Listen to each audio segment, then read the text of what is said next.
언뜻 우리가 생각을 해보면요, 하나님의 영광을 보았다라는 그 말이 참 낭만적으로 들릴 수가 있습니다.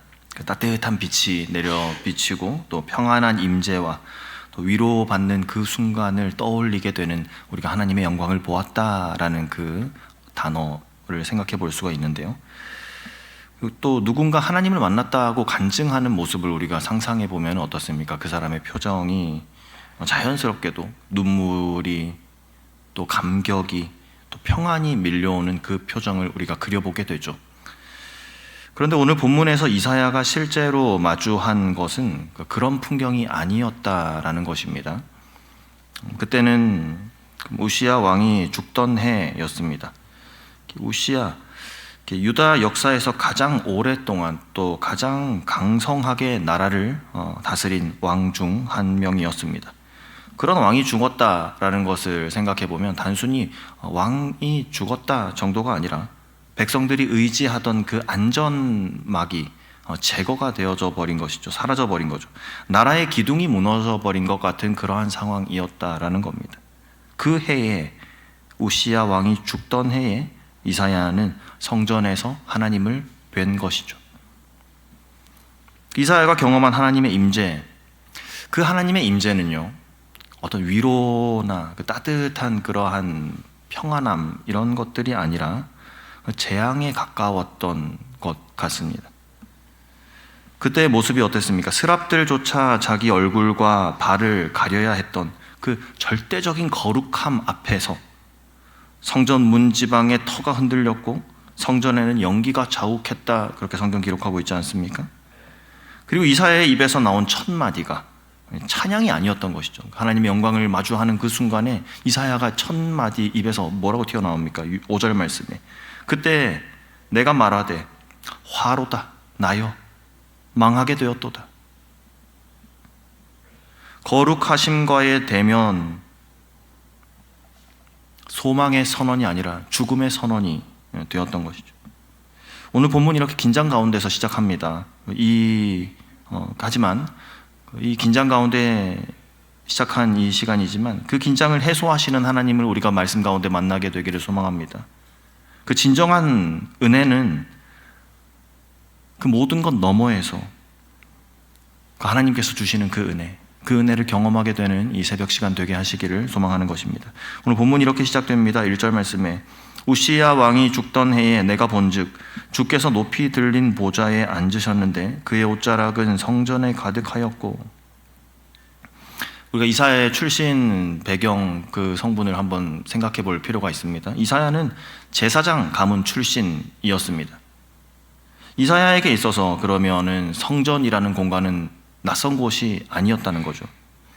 매일매일 드나들었던 곳이고 매일 제사를 준비하고 제사를 드렸던 곳이었습니다. 그런 익숙한 장소에서 이전에는 본 적이 없었던 것을 오늘 보게 된 것이죠. 본문은 내가 보았다라고 그렇게 정확하게 말을 합니다. 지금까지 이사야 수없이 들어왔었던 그 하나님, 그리고 자신이 잘 안다 생각했던 그 하나님을 이사야 오늘 처음으로 보았던 것입니다. 그리고 2절 이하 말씀을 보시면은, 스랍들이 모시고 섰는데 각기 6날개가 있어 그 둘로는 자기 얼굴을 가리었고 그 둘로는 자기의 발을 가리었고 그 둘로는 날며, 그러면서 서로가 부르며 외쳐 이릅니다. 거룩하다 거룩하다 거룩하다 만군의 여호와여, 그 영광이 온 땅에 충만하도다. 구약 성서가 기록된 히브리어 그 언어 체계 속에는요, 최상급을 표현하는 단어가 없습니다. 그런 구약 성경에서 이렇게 거룩하다 거룩하다 거룩하다 3번 연속해서 반복된 것, 또 그렇게 반복해서 표현된 것도 구약 성경에서 오늘 본문이 유일합니다. 무슨 말입니까? 언어가 표현할 수 없는 그 최대치를 넘어서는 거룩, 사람의 말로는 도저히 담아낼 수 없는 그 거룩을 가리키는 것이죠. 우리가 거룩함을 그 깨끗함의 연장선에서 조금 더 순결하고 조금 더 흠이 없는 상태로 우리가 생각할 수 있지만, 여기서 스랍들이 노래하는 하나님의 거룩하심은 그런 차원을 넘어서는 거룩함이었다라는 겁니다. 스랍 그 천사들, 원래부터가 하늘의 존재였던 죄 없는 피조물들입니다. 스랍. 그런데 그 스랍들조차 하나님 앞에서 자기의 얼굴을 가려야 했을 정도로 죄 없는 존재조차 감히 마주할 수 없는 그런 거룩하신 분이셨다는 것이죠. 거룩함의 정도의 차이를 논하는 것이 의미가 없는 존재적으로 거룩하신 분 그 자체셨다는 것입니다. 4절의 말씀에 보면은 이와 같이 화답하는 자의 소리로 말미암아 문지방에 터가 요동하며 성전에 연기가 충만한지라. 흔들림, 연기, 그리고 성경에서 반복되는 그 하나님의 임재의 그 표징들인 거죠. 이 성전의 흔들림과 연기 이런 것들요. 우리가 시내산에서 모세가 하나님을 대면할 때 그 장면을 한번 떠올려 보실 수 있겠습니까? 시내산이 진동하지 않았습니까? 연기로 뒤덮여져 있었습니다. 하지만 그때에도 하나님의 임재는 백성들에게 위로라기보다는 두려움이었죠. 백성들이 모세에게 어떻게 말했습니까? 당신이 우리에게 말씀하시고 하나님께서 우리에게 직접 말씀하시지 않으시도록 그렇게 하소서. 이유는요, 우리가 죽을까 하나이다. 이것이 시내산 앞에 모여 있었던 그 출애굽 백성들의 반응이었습니다. 오늘 본문에서 이사야가 하나님을 만난 자리 역시도 위로의 하나님을 만나는 자리라기보다는 이사야 그 자신의 그 존재 전체가 신문받는 그러한 자리였던 것이죠. 우리는 하나님의 영광을 구할 때요, 그 영광이 우리를 편안하게 해줄 것이다 그렇게 기대합니다. 하지만 오늘 본문 말씀에 비추어 우리가 생각해 볼 때 우리가 정말로 그 진짜 거룩함 앞에 서게 된다면 우리가 느끼는 감정은 편안함이라기보다는 우리 자신의 존재의 무너짐을 우리가 경험하게 될 겁니다.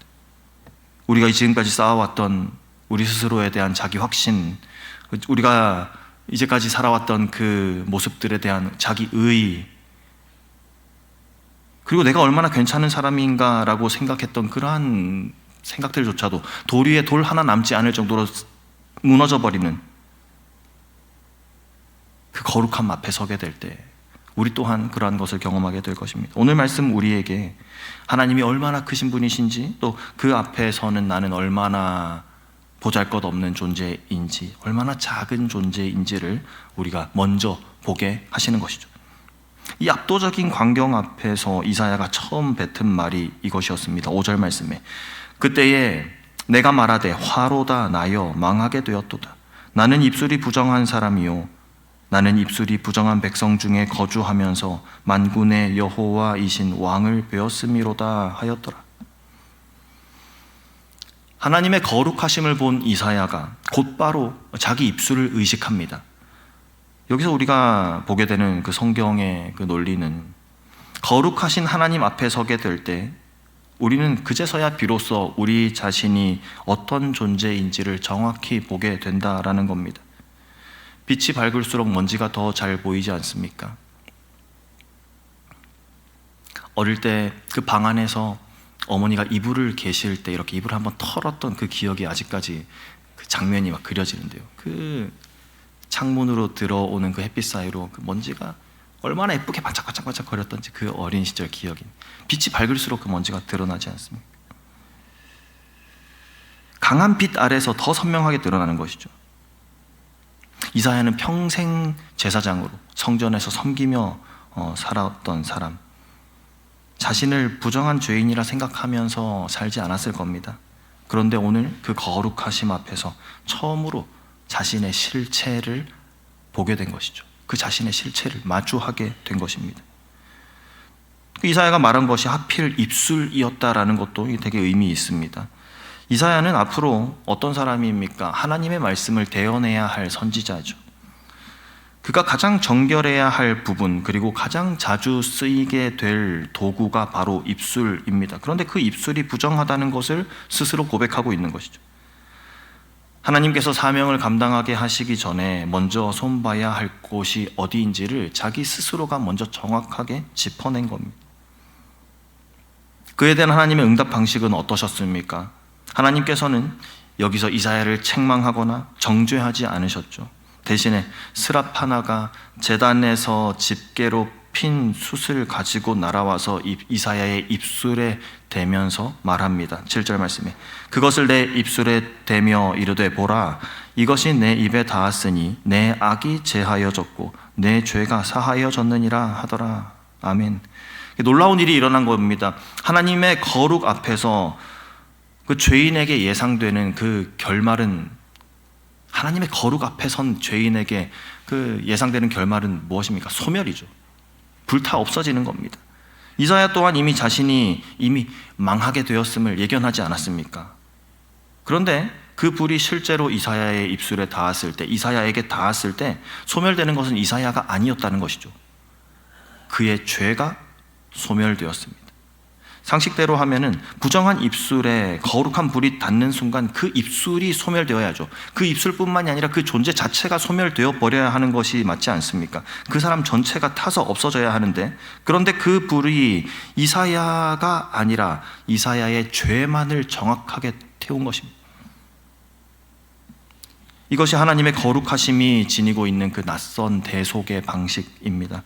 거룩함이 죄인을 소멸시키는 대신 죄인과 죄를 분리해서 죄만을 소멸시키십니다.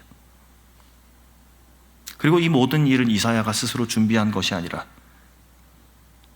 또 그가 스스로 자격을 갖추었기 때문에 일어난 일이 아니라 그 숯불은 제단에서부터 왔습니다. 제단은 어떤 곳입니까? 이미 희생 제물이 드려진 장소였습니다. 다른 무엇이 대신 죽었던 장소, 다른 무엇이 대신 태워진 자리에서 나온 그 불로 인해서 이사야는 그 죄가 사하여지고 정결해진 것이죠. 이사야의 정결은 그 이사야 자신의 그 무엇 때문에 얻게 된, 또 이루어진 그러한 정결이 아니라 이미 드려진 그 대속의 자리로부터 흘러나온 것이었습니다. 믿음으로 고백하는 것이 오늘 이 자리에 모인 우리에게도 그 제단이 완성되어 있는 줄 우리가 믿습니다. 그 제단은 무엇입니까? 갈보리 십자가, 그 십자가 지신 예수 그리스도, 거기에서 그리스도께서 우리 대신 태워지셨습니다. 하나님의 진노라는 그 불이 죄인인 우리를 향해야 마땅했지만 그 불이 죄인인 우리를 향해서가 아니라 그리스도를 향했습니다. 그래서 우리는 소멸되지 않고 우리는 오히려 정결케 된 것입니다. 그리스도의 몸에 새겨진 그 못자국, 그리스도의 몸에 새겨진 그 채찍 자국, 그 흉터가 바로 우리 정결함의 대가였던 것이죠. 이사야가 제단 숯불로 정결하게 되었던 것처럼 오늘 우리는 갈보리 십자가, 그 갈보리 제단에서 흘러나온 그리스도의 피로 인하여 우리 또한 정결하게 된 줄 믿습니다. 이제 정결하게 된 이사야에게 하나님의 음성이 들려오는데 8절 말씀에 내가 누구를 보내고 내가 누구를 보내며 누가 우리를 위하여 갈고, 이 하나님의 말씀에 대한 이사야의 대답은 짧고도 즉각적입니다. 내가 여기 있나이다. 나를 보내소서. 이 새벽 우리도 같은 부르심 앞에 서서 오늘 하루를 시작합니다. 하나님의 거룩하심을 배웠고 우리 자신이 부정함을 깨닫고 그 부정함에 무너지는 그 자리, 하지만 그 자리에서 우리 대신 태워지신 그 그리스도의 은혜로 인하여 정결하게 된 이 자리에서 오늘 그곳에 서 있는 우리를 하나님께서는 동일한 모습으로 부르고 계신 것입니다. 이사야처럼 내가 누구를 보내며 누가 우리를 위하여 갈고, 그 말씀하시는 하나님의 음성에 이사야처럼 내가 여기 있습니다 주님, 나를 보내소서, 그렇게 응답하며 하나님과 동행하는 오늘 하루의 삶을 살아가시는 저와 우리 모든 성도님들 되게 하시기를 간절히 소망합니다. 아멘. 함께 기도하겠습니다.